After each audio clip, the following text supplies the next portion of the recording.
काप घेतलेले आहेत ओल्या सुक्या खोबऱ्याचे, पातळ कापून घ्यायचे आहेत. हे काठेवाडी शेंगदाणे मी आवर्जून हे काठेवाडी शेंगदाणे वापरते. मग हे अर्धी वाटी आहे, डाळ अर्धी वाटी आहे, कढीपत्ता भरपूर घाला, धने 1 चमचा आहेत, हळद थोडीशी घालायची आपल्याला आणि धने जिरे पूड अर्धा चमचा घेतलेली आहे. चला आपण आता पोहे तळून घेऊयात. तेल चांगलं कडून द्यायचं आहे, म्हणजे ते उमलतात. चांगल्या तेल कडलं ना तर ते उमलतात. आपण हे सगळे पोहे दगडी पोहे घेतलेले आहेत. मी तळायचे पोहे असतात ते, हे पोहे आपण आता सगळे तळून घेतलेले आहेत. पोहे तळून झाल्यानंतर त्याच तेलामध्ये आपण आता इतर जिन्नस तळून घेणार आहोत. पहिल्यांदा आपण काजूचे तुकडे तळायला घेऊयात. हे काजूचे तुकडे थोडेसे फ्राय करायचे, शॅलो फ्राय करायचे आहेत. त्याच्यानंतर आपण घेणार आहोत खोबऱ्याचे काप, पातळ काप काढायचे.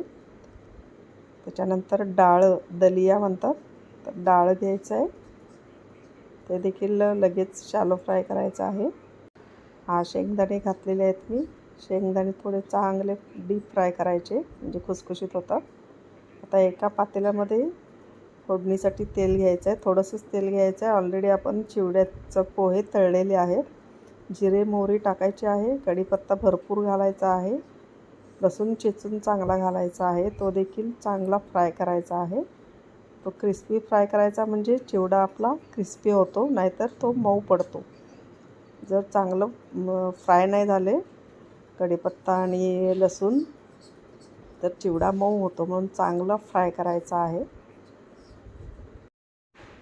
त्यानंतर तळून घेतलेले पोहे आहेत, त्याच्यावरती आपण जिरेपूड आणि धनेपूड घालायची आहे. ती तेलामध्ये घालायची नाही, कारण ती करपेल, करपल्यानंतर त्याचा स्वाद बिघडतो.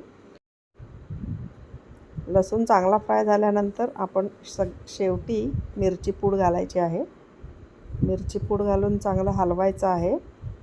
आणि आता आपण हे पोहे ओतलेले आहेत, चांगले हलवायचे आहेत आणि नंतर त्याच्यावरती मीठ घालायचं आहे.